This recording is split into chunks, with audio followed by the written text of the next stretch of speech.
In today's lecture, we're going to be looking at Chapter 1 of the text concerning the courts, crime, and controversy.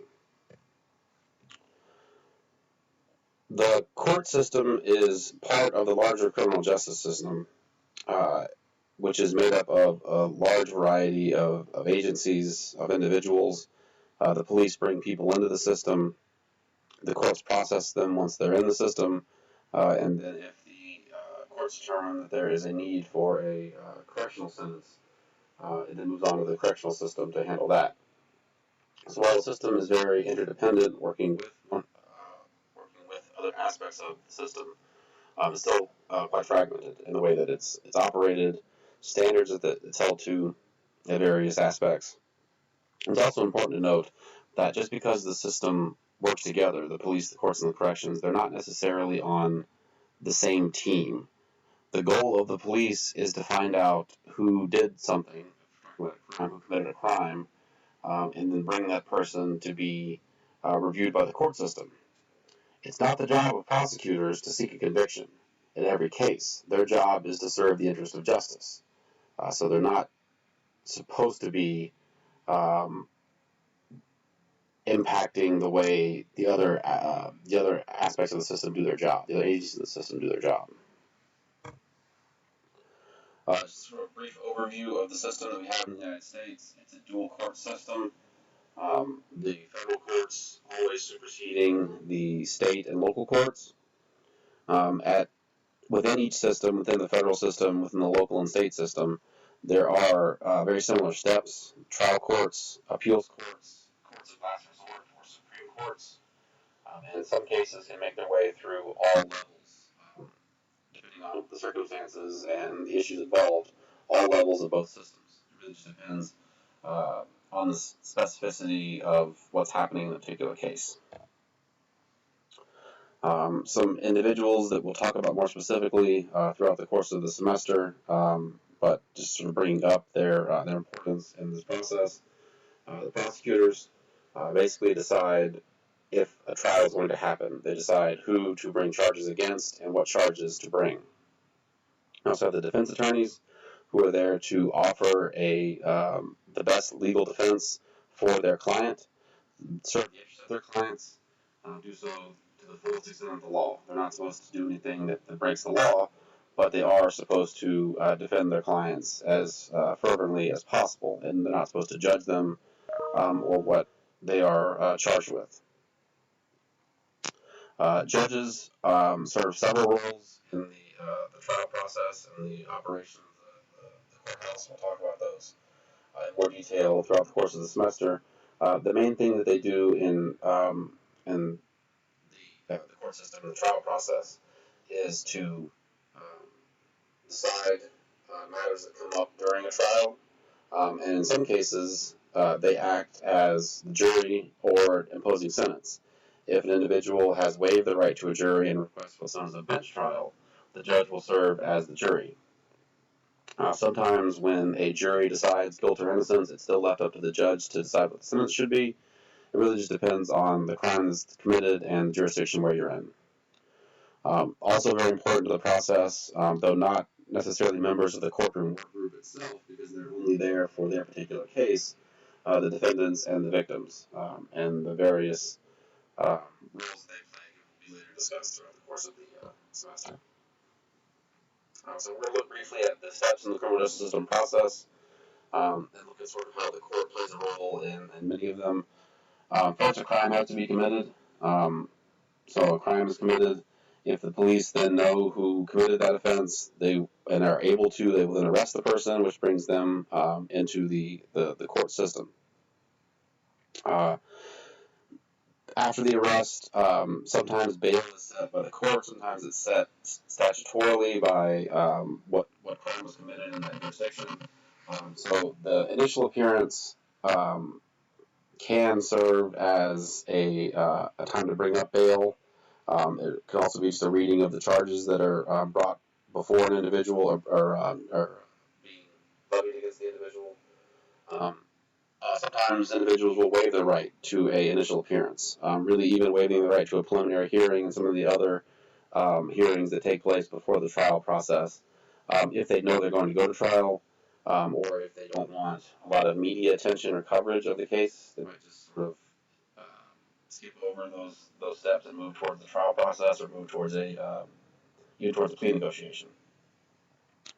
But just sort of the stepwise process, you have the initial appearance, which happens relatively soon after an arrest. At that time, if bail has not been set, that will be an issue that's brought up, whether or not the individual even received bail. Following the arrest of the individual, the prosecution must then seek formal charges, which are handed down by a grand jury. So the prosecution presents its case to the grand jury, which is made up of community members, and they decide whether or not to bind the trial over the case over to trial with an indictment. Following the issuance of the indictment, we have sort of, again, it's kind of, this has similar features, the preliminary hearing and the arraignment, where the formal charges that have been handed down in the indictment are read. And then we move more towards the trial phase.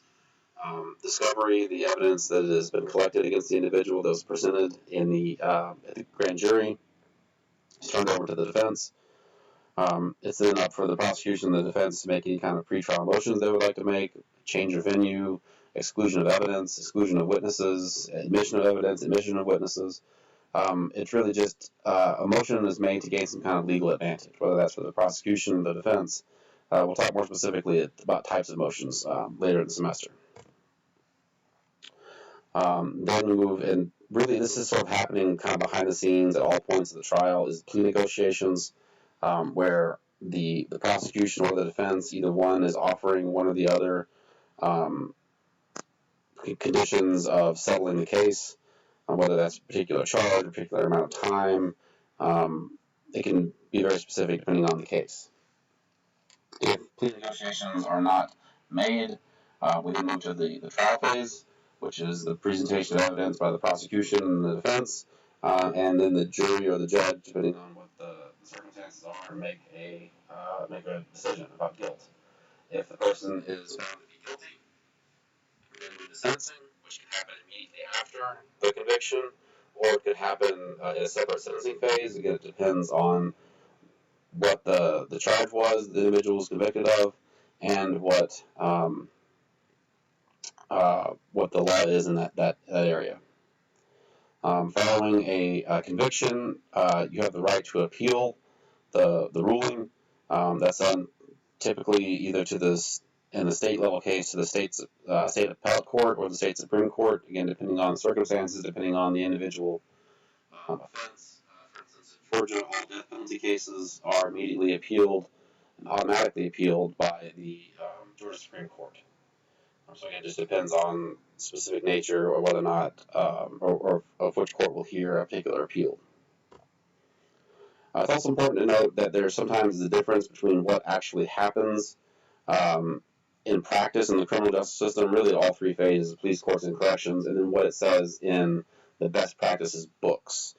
So take a look at the table, table 1.2 in the text, chapter 1, and sort of see what those differences can be versus the law on the books versus the law in action. So the court has different sort of charges under the two larger mentalities that we talked about last week: crime control and due process. As far as crime control goes, sentencing individuals to long periods of time as a deterrent for them committing other offenses, or to show other people not to commit offenses. So the court plays a role in due process in sort of handing down sentences. They also play a role in the process by making sure that everything is done the way it should be done. The integrity of the system is maintained through the due process steps, that all of the evidence has been collected properly, the motions are filed properly, the paperwork gets filed properly. Not to try to let someone off on technicality, but making sure the integrity of the process is maintained so that the convictions will stand, the sentences will stand, and won't be overturned on appeal to make the system as legitimate as possible. So while in policing, crime control and due process operate at opposite ends of one another in sort of the operational spectrum, in the court system, they could do both.